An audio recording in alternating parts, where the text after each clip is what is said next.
La sourate Al-Kawthar. Et si je te disais qu'en seulement 3 versets, Allah subhanahu wa ta'ala t'enseignait comment surmonter l'épreuve, comment garder foi en la victoire et comment rester digne malgré la difficulté. Oui, en seulement 3 versets, des versets qui peuvent paraître très courts, mais en vérité très grands en sens. La sourate Al-Kawthar ne doit pas seulement être lue, ne doit pas seulement être écoutée, ne doit pas seulement être récitée, mais elle doit être également vécue. Assalamu alaikum wa rahmatullah. J'espère que cette vidéo te trouvera en parfaite santé physique, spirituelle et morale.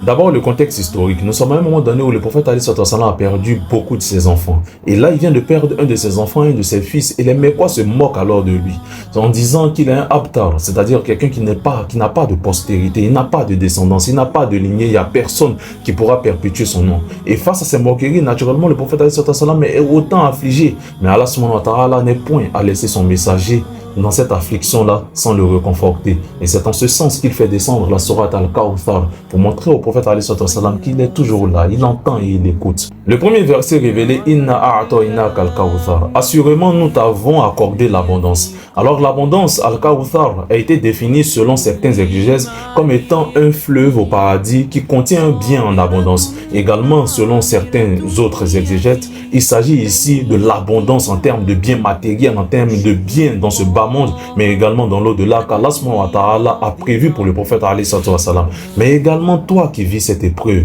n'importe laquelle, que ce soit la perte d'un être cher ou une difficulté qui t'afflige, mets-toi dans la tête qu'Allah subhanahu wa ta'ala te prépare également plus grand que ce que tu vis en ce moment. C'est ainsi quand Allah subhanahu wa ta'ala s'adresse à son prophète en lui disant que je te prépare quelque chose, je t'ai déjà gardé quelque chose. Toi aussi, malgré cette épreuve, dis-toi qu'Allah subhanahu wa ta'ala ne t'a pas oublié et il prévoit quelque chose de plus grand encore derrière cette épreuve. Le second verset nous dit Fasolli li rabbika wanhar. Alors accomplis la salat pour ton Seigneur et sacrifice, c'est-à-dire faire des sacrifices pour Allah subhanahu wa ta'ala. Et ici, cela nous interpelle également. Ça nous dit de ne pas simplement patienter durant l'épreuve, mais d'endurer. Il y a une certaine différence entre les deux. Il s'agit ici de ne pas rester là gaillardement à ne rien faire, mais plutôt à demeurer dans l'adoration. Allah subhanahu wa ta'ala rappelle au prophète alayhi salam, certes, tu es dans un état d'affliction, certes, actuellement tu es attristé, ça te fait mal cette perte et ça te fait mal ce que ces personnes-là sont en train de dire sur toi.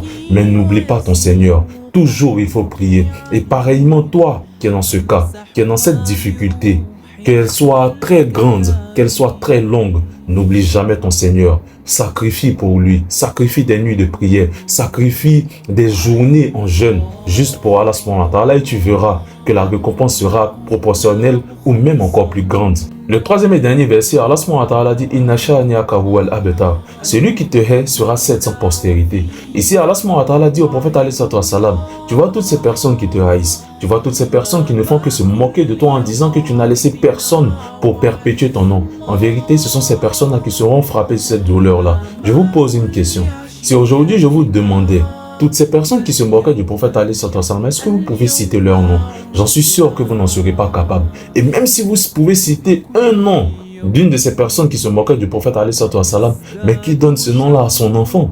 Mais aujourd'hui, c'est bien le contraire. Bien que le prophète alayhi salam n'ait pas laissé d'enfant homme, aujourd'hui, c'est des milliers de personnes, pour ne pas dire des milliards de personnes, qui continuent de donner le nom du prophète alayhi salam à leurs enfants. Et c'est ça la véritable réussite. Parallèlement, j'aimerais te dire une chose. Peut-être l'épreuve que tu vis aujourd'hui est due à ton boss, est due à tes parents, est due à tes amis, est due à des personnes qui sont autour de toi, qui se moquent de toi et qui essaient de te rabaisser. Laisse Allah subhanahu wa ta'ala faire ton palabre et tu verras à quel point ces personnes-là seront plutôt affligées et non toi. Et Allah subhanahu wa ta'ala va te réconforter avec l'abondance. Mais n'oublie surtout pas de toujours prier Allah subhanahu wa ta'ala tout le long de ce processus. En fin de compte, je ne suis rien ni personne pour te juger. Sache que quand je dis tu, je me parle à moi-même. Ahmed Saïd, coup de gueule halal.